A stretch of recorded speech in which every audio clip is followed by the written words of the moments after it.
मेरा नाम अनन्या है। जब मैं बहुत छोटी थी, तभी मेरे माता पिता एक दुर्घटना में गुजर गए थे। इस दुनिया में मेरा कोई नहीं था। तभी हमारे पुराने पारिवारिक मित्र रजत अंकल मेरे लिए एक फरिश्ता बनकर आए। उन्होंने मुझे अपनाया और शिमला में अपने बड़े से घर में ले आए। उन्होंने मुझे अपनी बेटी की तरह पाला पोसा। जब मैं बड़ी हुई तो मैं उनके घर के कामों में उनकी मदद करने लगी। उनका घर बहुत बड़ा और सुंदर था, लेकिन उसमें वह अकेले ही रहते थे। मैंने कभी उनसे ये पूछने की हिम्मत नहीं की कि उनका परिवार कहाँ है। उन्होंने मुझ पर इतना बड़ा उपकार किया था और हमेशा मेरा बहुत ख्याल रखा। वे मुझे कपड़े, पैसे और हर जरूरी चीज देते थे। इस घर में मेरे अलावा एक रसोइया और एक माली भी थे और मुझे कभी किसी चीज की कमी महसूस नहीं हुई। उस घर में सबसे ऊपरी मंजिल पर एक पुराना कमरा था, जिसे सब अटारी कहते थे। उस कमरे में किसी को भी जाने की इजाजत नहीं थी। अंकल ने मुझसे खास तौर पर कहा था कि मैं उस कमरे की तरफ कभी ना जाऊं। मैं अक्सर सोचती थी कि उस अटारी में ऐसा क्या रहस्य है जो अंकल ने मुझे वहां जाने से मना किया है।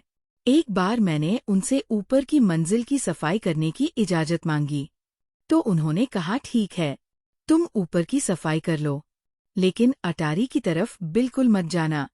मैंने उनसे कभी नहीं पूछा कि आखिर वे मुझे उस कमरे में जाने से क्यों रोक रहे हैं। मैं ये बात समझती थी कि उन्होंने मुझ पर बहुत बड़ा एहसान किया था और उन्हें मुझ पर बहुत भरोसा था। मैं उनका ये भरोसा तोड़ना नहीं चाहती थी। इस घर में मुझे हर तरह की आज़ादी थी। मैं अपनी मर्जी से कुछ भी कर सकती थी। मैंने अंकल को कई बार ऊपरी मंजिल से आते हुए देखा था। शायद वे उसी कमरे में जाते थे। कुछ दिनों बाद अंकल को किसी काम से दिल्ली जाना पड़ा। उन्होंने मुझे अपने पास बुलाया और पूरे घर की चाबियों का गुच्छा देते हुए कहा, अनन्या, घर का अच्छे से ध्यान रखना है। और हाँ, जब तक मैं वापस ना आऊं ऊपर वाली मंजिल पर सफाई के लिए भी मत जाना। क्योंकि अंकल मुझे बचपन से जानते थे, इसलिए उन्हें मुझ पर पूरा भरोसा था। मैंने उनसे कहा, आप चिंता ना करें, मैं सब कुछ अच्छे से संभाल लूंगी। अब मैं घर में अकेली थी। अंकल के जाने के बाद मेरे मन में बार बार ये ख्याल आ रहा था कि आखिर उस अटारी में ऐसा क्या है।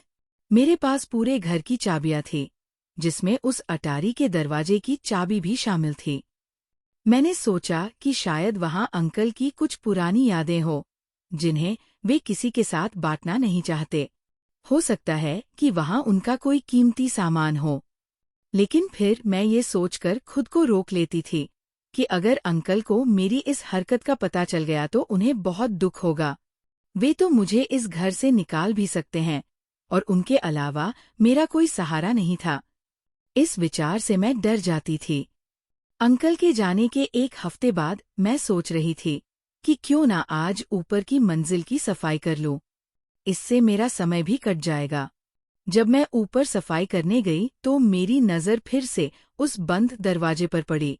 इस बार मैं खुद को रोक नहीं पाई। मैंने बिना देर किए चाबी उठाई और कांपते हाथों से अटारी का ताला खोला। मैंने डरते डरते कमरे में कुछ कदम आगे बढ़ाए।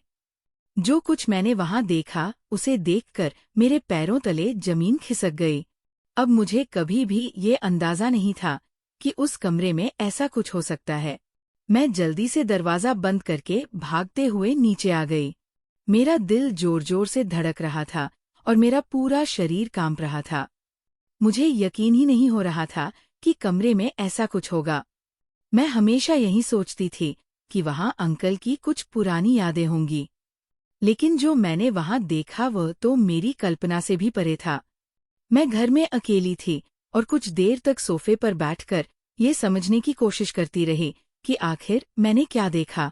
कुछ समय बाद मैंने खुद को थोड़ा संभाला, पानी पिया और ये सोचने लगी कि अब मुझे अंकल के बारे में पूरी सच्चाई जाननी चाहिए।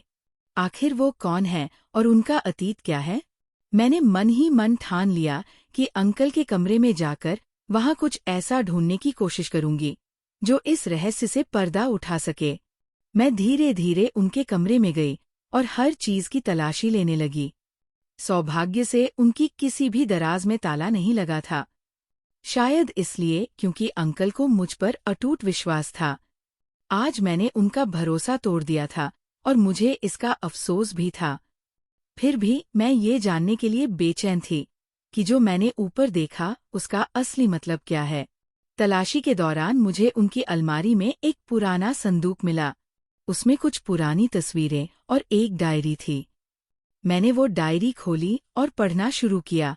जैसे जैसे मैं डायरी पढ़ती गई, मेरी हालत और खराब हो गई। अब तक मैं अंकल को बहुत रहमदिल और अच्छा इंसान मानती थी, लेकिन डायरी में लिखी बातों ने मुझे ये सोचने पर मजबूर कर दिया कि शायद वे वैसे नहीं हैं जैसा मैंने समझा था। डायरी में सब कुछ साफ साफ नहीं लिखा था, लेकिन कुछ बातें थीं जो मुझे थोड़ा थोड़ा समझ में आ रही थी। साथ ही कुछ पुरानी तस्वीरें भी मिली। उनमें एक तस्वीर में अंकल के माता पिता थे और उनकी गोद में एक बच्चा था जो शायद अंकल ही थे। मैंने सब कुछ वैसा ही रख दिया जैसा पहले था, ताकि अंकल को शक ना हो। अब मुझे अंकल से डर लगने लगा था। बचपन से मैं इस घर में उनके साथ ही रही थी, लेकिन आज जो मैंने देखा उसके बाद उनके प्रति मेरा भरोसा डगमगा गया था। अंकल के वापस आने का समय हो रहा था और मैं अंदर से बहुत डर गई थी। जब वे घर आए तो मैं जल्दी से उनके लिए खाना बनाकर ले आई और अपने कमरे में चली गई। रात में मैं अपने कमरे में आराम करने की कोशिश कर रही थी। तभी मेरा फोन बजा। डरते हुए जब मैंने फोन उठाया तो अंकल की आवाज सुनाई दी। उन्होंने मुझे अपने कमरे में बुलाया। ये सुनकर मेरा दिल डूबने लगा। मुझे लगा कि शायद अंकल को सब पता चल गया है, लेकिन जब उन्होंने कहा शिमला में सर्दी बहुत बढ़ गई है, मेरे लिए एक कप कॉफी बना दो, तो मुझे राहत मिली। मैंने जल्दी से कॉफी बनाई और उनके कमरे में भिजवा दी। थोड़ी देर बाद अंकल ने मुझे फिर से अपने कमरे में बुलाया और अपने पास बैठाकर पूछा, क्या तुमने मेरे जाने के बाद मेरे कमरे की तलाशी ली थी? उनकी बात सुनकर मेरे होश उड़ गए। मैं चुपचाप सिर झुकाकर बैठी रही। अंकल फिर से बोले, आखिर ऐसा क्या चाहिए था तुम्हें, जो तुमने मेरी गैर मौजूदगी में यहाँ तलाशी ली? क्या मैंने तुम्हारा ध्यान रखने में कोई कमी छोड़ी थी? अंकल बहुत आराम से बात कर रहे थे, लेकिन मुझे उनका जवाब देते नहीं बन रहा था। उन्होंने आगे कहा, तुम्हें लगा कि मुझे पता नहीं चलेगा। जैसे ही मैंने अपने कमरे में कदम रखा, मुझे समझ आ गया कि किसी ने यहाँ तलाशी ली है। मैंने सोचा मैंने तो सब कुछ ठीक से रखा था। फिर अंकल को कैसे पता चला? फिर अंकल ने बताया, मैं अपना सारा सामान बहुत करीने से रखता हूँ। मुझे किसी भी चीज का इधर उधर होना बिल्कुल पसंद नहीं है। वे लगातार मुझसे सवाल कर रहे थे और आखिरकार मुझसे सच नहीं छिपाया गया। मैंने उन्हें सब कुछ बता दिया कि कैसे मैंने अटारी का दरवाजा खोला और जो देखा उससे डरकर सच्चाई जानने के लिए उनके कमरे की तलाशी ली। मेरी बातें सुनने के बाद अंकल ने गुस्से के बजाय मुस्कुराकर मुझे देखा और कहा, मुझे खुशी है कि तुम्हें सही और गलत का फर्क पता है। अगर तुम्हें सच जानना था तो तुम मुझसे सीधे पूछ सकती थी। खैर, अब मैं तुम्हें सारा सच बताता हूँ। अंकल ने बोलना शुरू किया, जब मैं सिर्फ 8 साल का था तब मेरे पिताजी का निधन हो गया। हमारे पड़ोस में एक व्यक्ति थे जिन्होंने मेरे पिताजी के जाने के बाद हमारा बहुत ख्याल रखा। उन्होंने मेरी माँ से शादी का प्रस्ताव रखा और मेरी माँ ने ये सोचकर उनकी बात मान ली कि वह मेरा ख्याल रखेंगे और मेरे पिता का कारोबार भी संभाल लेंगे। शादी के बाद वे सच में मेरा बहुत ख्याल रखते थे, लेकिन ये खुशी ज्यादा समय तक नहीं टिक पाई। शादी के 1 साल बाद ही मेरी माँ की एक लंबी बीमारी के बाद मृत्यु हो गई। मेरे पिता ने अपनी वसीयत में सब कुछ मेरे नाम पर कर दिया था, जो मुझे 21 साल का होने पर मिलना था। तब तक जायदाद की देखभाल का जिम्मा मेरे सौतेले पिता का था। माँ के देहांत के बाद ही उनका बर्ताव बदलने लगा। उन्होंने मेरा स्कूल बंद करवा दिया और मुझे एक कमरे में बंद करके रखते। खाने पीने के लिए भी बहुत कम देते थे। उन्होंने सारे वफादार नौकरों को निकालकर अपने जैसे लालची लोगों को रख लिया।